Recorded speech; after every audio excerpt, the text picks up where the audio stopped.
Assalamualaikum warahmatullahi wabarakatuh. Perkenalkan, nama saya Sunarti sebagai supervisor pada kegiatan coaching akademik.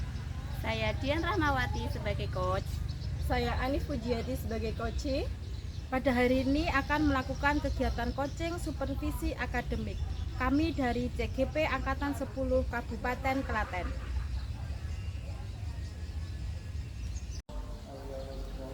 Pertama-tama saya selaku supervisor dalam kegiatan coaching ini mengajak Ibu Dian untuk selalu bersyukur atas nikmat yang diberikan kepada kita, sehingga kita masih bisa melakukan kegiatan coaching dalam keadaan sehat, senang, bahagia, dan tanpa tekanan atau nyaman, rileks gitu Bapak, Bu ya. Nah, pada kesempatan ini saya sebagai supervisor akan melakukan kegiatan coaching percakapan pra-supervisi, supervisi, dan pasca supervisi. Pra-supervisi, saya akan mengajukan beberapa pertanyaan kepada coach terkait kompetensi inti coaching dan yang akan dikembangkan. Kedua, pelaksanaan supervisi, saya akan mengamati dan mencatat hasil dari percakapan antara coach dan coachee terkait target pribadi. Dan yang ketiga adalah pasca supervisi, saya akan mengajukan pertanyaan kepada coach, menyampaikan pengamatan, rencana tindak lanjut, dan refleksi dari kegiatan ini.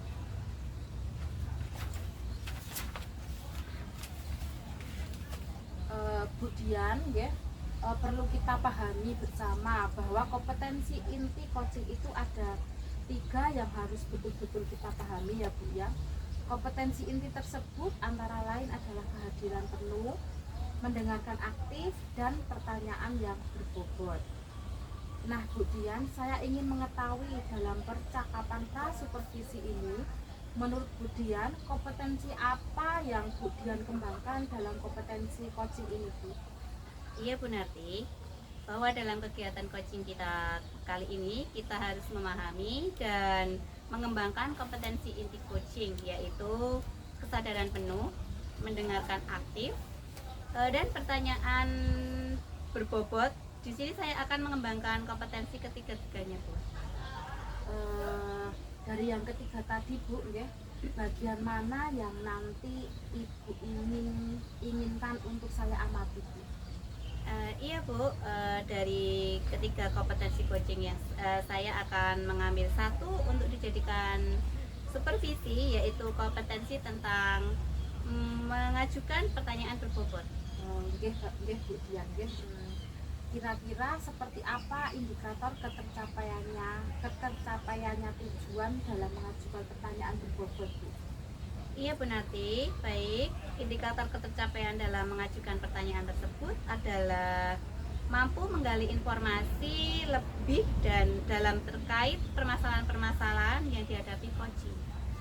Oh iya Bu Dian, mungkin harapannya apa dari observasi yang telah kita lakukan bersama ini Bu? Baik Bu, harapan saya melalui pertanyaan tersebut, saya sebagai coach bisa mengarahkan coachee untuk mendapatkan solusi atas permasalahan yang terjadi atau yang sedang dia hadapi.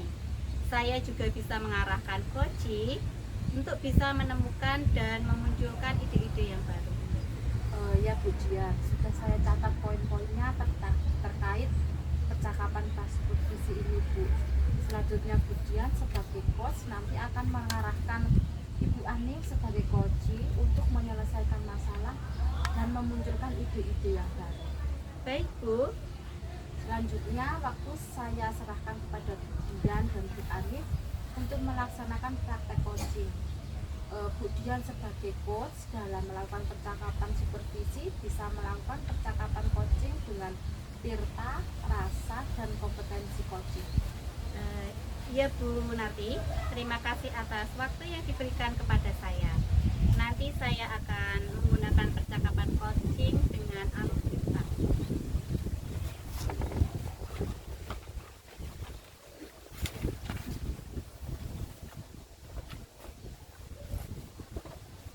Selamat siang Bu Ani. Selamat siang Ibu Dian. Gimana kabarnya Bu Ani hari ini? Alhamdulillah sehat Ibu Dian. Iya Bu.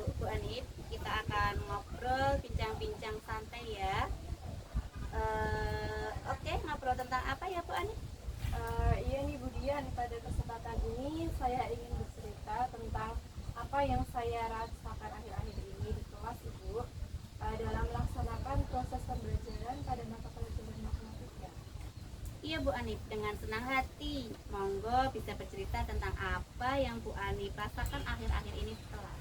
Kelas saya hari ini dalam waktu pembelajaran matematika, sebagian besar murid-murid saya bermalas-malasan tidak semangat dan bahkan bercerita dengan temannya. Oh, kondisinya begitu ya Bu Anif. Murid Bu Anif di kelas sebagian besar antusias untuk belajarnya rendah. Iya Bu Anif ya. Ya, saya bisa analisis dari banyak murid yang bermalas-malas, tidak semangat dan bahkan bercerita dengan temannya sendiri. Betul Ibu Dian, gimana ya Ibu supaya untuk mengatasi permasalahan yang saya hadapi ini? Saya sampai bingung untuk mengatasi kasus tersebut. Oke Bu Anif, begini Bu Anif, secara garis besar saya sudah paham dan mengetahui permasalahan yang Bu Anif rasakan. Nah, harapan apa yang ingin Bu Anif capai dengan percakapan pada hari ini? Dari percakapan hari ini saya berharap untuk mengharapkan solusi atas permasalahan saya tentang antusias murid saya yang saya ajari dalam pembelajaran matematika itu. Oke Bu Anif, Bu Anif mengatakan tentang antusias murid dalam pembelajaran. Menurut Bu Anif yang seperti apa? Kalau menurut saya, murid yang antusias itu murid yang senang dengan pembelajaran dan mereka akan bahagia, tidak ada beban dalam mengikuti pembelajaran. Senang dan bahagia dalam mengikuti proses pelaksanaan pembelajaran ya Bu Anif. Nah Bu Anif, apabila ini dinilai dari rank 1 sampai 10, menurut Bu Anif, murid-murid Bu Anif itu di rank berapa? Jika patokan nilai 1 sama sekali tidak antusias dan patokan nilai 10 sangat antusias, nah di rank berapa Bu Anif? Kalau dilihat-lihat ya Bu Dian, kondisinya mungkin ada di rank 5. Soalnya murid-murid itu sangat kelihatan sekali tidak senang dalam mengikuti pembelajaran saya. Di rank 5 ya Bu Anif ya. Baik Bu Anif, sekarang saya akan coba bertanya. Begini Bu Anif, kira-kira ekspektasi Bu Anif dari rank 5 tadi, ingin murid-murid itu antusiasnya di rank berapa? Kalau saya suruh milih ya Bu Dian, saya tuh milih nilai maksimal di rank 10. Tapi saya tuh nggak muluk-muluk Bu Dian. Kalau bisa minimal lah ya 8 Bu Dian. Ya bagus Bu Anif. Nah kira-kira nilai di rank 8, apakah Bu Anif nanti bisa mencapai nilai di rank 8 tadi Bu Anif? Ya saya rasa bisa Bu Dian. Saya optimis untuk bisa mencapai nilai di rank 8 ya. Demi untuk murid-murid saya Bu Dian. Iya, bagus sekali Bu Anif, memiliki optimis yang sangat tinggi. Nah, menurut Bu Anif, hal apa saja yang bisa membuat murid kurang antusias dalam mengikuti pembelajaran matematika? Kalau saya ingat-ingat ya Bu Dian, hal-hal yang kurang antusias dalam mengikuti pembelajaran diantaranya yang pertama, pembelajarannya membosankan dan monoton. Yang kedua, saya terlalu dominan untuk berbicara dan bercerita. Kemudian yang ketiga, saya tidak memberikan kesempatan kepada murid untuk berpendapat. Kondisinya begitu ya Bu Anif ya. Kira-kira Bu Anif, apa saja yang dapat membuat murid antusias dalam mengikuti pembelajaran matematika? Kalau menurut saya ya Bu Dian, murid saya menginginkan pembelajaran yang asyik, menarik, tidak monoton, tidak membosankan, dan menyenangkan bagi mereka untuk belajar sesuai dengan minatnya. Iya Bu Anif, saya sangat sependapat dengan Bu Anif. Pembelajaran yang asyik, menyenangkan, dan tidak membosankan. Nah, menurut Bu Anif, apa saja yang membuat murid Bu Anif bisa asik, menyenangkan, dan tidak membosankan dalam mengikuti pembelajaran? Menurut saya ya Bu Dian, pembelajaran yang harusnya berpihak pada murid adanya permainan atau ice breaking mungkin ya Bu Dian, ataupun adanya game-game pembelajaran dengan harapan pembelajaran itu menjadi lebih menarik begitu Bu Dian. Iya, saya juga setuju dengan Bu Anif. Dengan game-game pembelajaran dapat lebih menarik. Selanjutnya Ibu Anif, mengenai tugas yang diberikan kepada murid Bu Anif, apakah penyebabnya sehingga kurang antusias dalam pengumpulan tugas? Ya mungkin Ibu Dian, mungkin murid-murid itu belum paham semua tentang materi pembelajaran matematika, dan tugas-tugas yang saya berikan itu mungkin terlalu banyak bagi mereka. Iya Bu Anif, terkadang murid terlalu banyak tugas malah enggak dikumpulkan ya Bu Anif ya. Kalau boleh tahu Bu Anif, Ibu menggunakan sumber belajar apa di dalam kelas selama pembelajaran? Selama ini saya hanya menggunakan modul ajar dari pemerintah saja Ibu Dian. Hanya dari sumber belajar Kemendikbud ya Bu, dari pemerintah.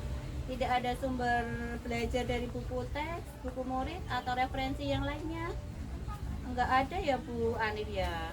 Iya Bu Dian, kalau saya lihat-lihat rasanya ada yang lain ya Ibu Dian, seperti YouTube, artikel, blog, Google Sheet, tulisan ilmiah, atau bisa menggunakan aplikasi yang sedang tren ya Bu Dian. Salah satunya aplikasi TikTok. Ya, nah itu Bu Anif sudah paham dan tahu betul sekali. Bu Anif, saya yakin dan optimis bahwa Bu Anif bisa menggunakan berbagai macam sumber belajar. Nanti pasti akan murid-murid Bu Anif akan antusias dalam mengikuti pembelajaran dalam proses pembelajaran. Nah, sekarang apa rencana Bu Anif untuk menyelesaikan masalah tersebut? Mungkin rencana yang akan saya lakukan yang pertama ya Bu Dian, saya merancang pembelajaran yang mengasyikkan dan menyenangkan dengan melihat referensi-referensi dari modul ajar, Google, YouTube, dan aplikasi TikTok. Kemudian saya akan membuat sebuah game yang berkaitan dengan materi sehingga murid-murid itu sadar ketika mereka bermain dan sambil belajar. Kemudian yang ketiga, memberikan tugas yang tidak terlalu banyak, dan saya memberikan tugas itu sesuai dengan minat dan bakat murid. Kemudian yang keempat, saya melaksanakan pembelajaran berdiferensiasi Bu Dian, sehingga murid-murid itu terkesan tidak dipaksa, tetapi mereka mengikuti pembelajaran itu sesuai dengan kebutuhan mereka. Kemudian yang kelima, melaksanakan pembelajaran sosial dan emosional, sehingga murid-murid itu mampu mengelola tingkat emosional dan sosialnya selama mengikuti proses pembelajaran Bu Dian. Luar biasa apa yang menjadi rencana Bu Anif dalam menyelesaikan masalahnya. Saya berdoa semoga rencana Bu Anif yang sudah direncanakan secara matang semoga berhasil dan sukses. Nah, sekarang Bu Anif, Bu Anif, apa komitmen Ibu Anif terhadap rencana tersebut? Untuk komitmen, saya berkomitmen untuk selalu membuat rencana pembelajaran yang menyenangkan, menggunakan banyak sumber belajar untuk eksplorasi materi sehingga murid-murid saya dapat menjalankan merdeka belajar, dan saya akan membuat murid saya senang dalam kegiatan eksplorasi mandiri tanpa ada tekanan dan paksaan, serta saya serahkan kepada mereka untuk memilih sumber belajar yang disukai sesuai dengan kebutuhan belajar mereka. Luar biasa Ibu Anif ini, saya sangat mendukung. Semoga semuanya berjalan lancar dan sesuai harapan dalam rencana yang sudah Bu Anif lakukan. Iya Ibu Dian, atas waktu dan sharingnya dalam kegiatan coaching, semoga kita menjadi guru yang ditunggu-tunggu dan menjadi teladan bagi murid-murid kita semua Ibu. Iya Bu Anif, terima kasih atas waktunya. Sampai jumpa di kegiatan coaching berikutnya.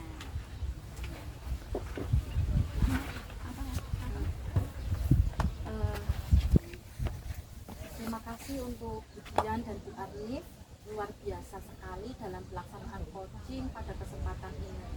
Nah, di sini saya akan mengajukan beberapa pertanyaan kepada coach terkait pelaksanaan coaching berdasarkan pengamatan yang saya amati selama kegiatan coaching. Secara garis besar sudah bagus, baik dan runtut sesuai dengan dengan alur tirta. Bu Dian, kalau boleh tahu Bu, bagaimana Ibu menilai sendiri performa dalam kegiatan atau kompetensi tadi Bu? Apabila direng tidak memuaskan, kurang memuaskan, memuaskan, dan sangat memuaskan? Iya Bu Narti, saya menilainya memuaskan. Apa yang membuat Bu Dian menilai demikian Bu? Saya menilai memuaskan karena saya mampu menggali lebih dalam permasalahan dari coach dan mampu memberikan solusi atas permasalahan coach dengan alur. Bagus dan luar biasa ya Bu ya. Boleh saya menyampaikan hasil pengamatan saya Bu Dian? Iya boleh Bu Narti. Ya, saya mengamati tadi pada saat melakukan coaching, Bu Dian melakukan percakapan dengan alur tirta. Dalam rubrik saya semuanya sudah tampak dan sudah tercentang semua. Dari mulai tujuan, identifikasi, rencana dan tanggung jawab sudah sesuai dari atau lebih tinggi dari standar yang kita rujuk Bu. Bagaimana pendapat Ibu mendengar ini? Pendapat saya Bu, mendengar hal tersebut saya merasa senang dan bangga telah melaksanakan kegiatan coaching dengan baik dan lancar, serta saya juga senang sudah melaksanakan alur tirta dengan runtut dan baik. Iya, alhamdulillah dalam rubrik pengamatan sudah tercentang semua. Secara tidak langsung pelaksanaan dengan alur tirta berjalan sesuai dengan perencanaan. Namun demikian Bu Dian, saya juga melihat hal-hal yang masih bisa dikembangkan Bu. Misalnya tadi saat identifikasi saya mengamati Bu Dian mengajukan pertanyaan berbobot dengan menggali lebih dalam antusias murid dalam mengikuti pelaksanaan pembelajaran matematika. Yang sebetulnya kalau merujuk ke standar seharusnya bisa lebih rendahnya motivasi siswa dalam mengikuti pelaksanaan proses pembelajaran matematika. Bagaimana pendapat Bu Dian? Iya baik Bu, atas masukannya. Ya Bu Dian, untuk rencana selanjutnya Bu Dian bisa menggali lebih dalam potensi yang dimiliki coach atau menggali lebih dalam masalah-masalah yang dihadapi coach dengan menggunakan alur tirta, rasa, dan kompetensi coaching Bu. Iya Bu, tadi saya sudah menggunakan alur tirta dan rencana kedepannya saya akan menggunakan alur rasa dan kompetensi coaching. Ya, bagus Bu Dian. Rencana ke depan akan menggunakan alur rasa dan kompetensi coaching. Dari diskusi kita ini, apa yang sudah terbayang akan Bu Dian lakukan untuk meningkatkan lagi performa di area ini Bu?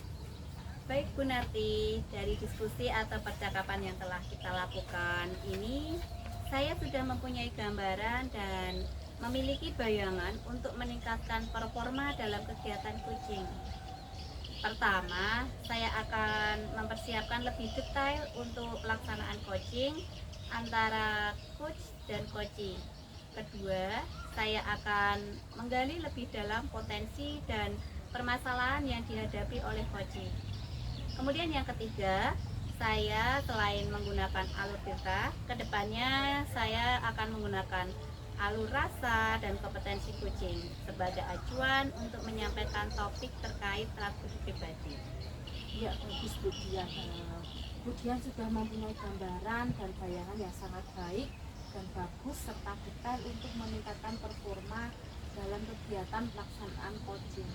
Nah, sekarang Bu Dian, saya akan menyampaikan hasil pengamatan dari percakapan pelaksanaan supervisi antara coach dan coaching dalam form supervisi akademik ya. Iya Bu, silahkan. Ya, hasil dari pengamatan dalam form super akademik percakapan pelaksanaan supervisi Ibu Dian sudah melaksanakan coaching dengan alur tirta. Tujuan, coach sudah menyampaikan tujuan coaching yang jelas dan mudah dipahami. Coach berupaya dengan maksimal untuk mencari solusi atas permasalahan yang dihadapi coach tentang rendahnya antusias murid dalam mengikuti pembelajaran matematika. Identifikasi, coach menggali lebih dalam dan memberikan pertanyaan-pertanyaan serta umpan balik yang mengarah pada permasalahan yang dihadapi coach terkait rendahnya antusias murid dalam mengikuti pembelajaran matematika. Rencana, coach sudah mengarahkan dan membimbing seorang coach untuk menentukan dan membuat rencana pembelajaran yang lebih menarik dan menyenangkan, yaitu 1. Merancang pembelajaran yang mengasihkan dan menyenangkan dengan melihat referensi-referensi dari modul ajar, Google, YouTube, dan aplikasi TikTok. 2. Membuat sebuah game yang berkaitan dengan materi sehingga murid-murid sadar ketika mereka bermain dan sambil belajar. 3. Memberikan tugas tidak terlalu banyak dan memberikan tugas sesuai dengan minat dan bakat murid. 4. Melaksanakan pembelajaran berdiferensiasi sehingga murid-murid terkesan tidak dipaksa tetapi mereka mengikuti pembelajaran sesuai dengan kebutuhan belajar murid. 5. Melaksanakan pembelajaran sosial emosional sehingga murid mampu mengelola tingkat sosial dan emosional selama mengikuti proses pelaksanaan pembelajaran. Tanggung jawab, coach memberikan pertanyaan tentang komitmen rencana aksi yang akan dilakukan coach. Komitmen dari coach ialah membuat rencana pembelajaran yang menyenangkan, menggunakan banyak sumber belajar untuk eksplorasi materi, sehingga murid-murid dapat menjalankan merdeka belajar dan akan membuat murid senang dalam kegiatan eksplorasi mandiri tanpa ada tekanan dan paksaan dari coach. Menyerahkan kepada semua untuk memilih sumber belajar yang disukai sesuai dengan kebutuhan belajar murid. Iya Bapak Ibu, ya Bu Dian, masih itu dia masukan atau evaluasi yang bisa saya berikan dalam kesempatan percakapan pasca supervisi. Nah terakhir Bu Dian, coba Bu Dian refleksikan atas apa yang Bu Dian dapatkan dalam pelaksanaan coaching pada kesempatan kali ini. Baik Bu Narti, pada kesempatan ini saya akan merefleksikan apa yang sudah saya dapatkan dalam pelaksanaan coaching.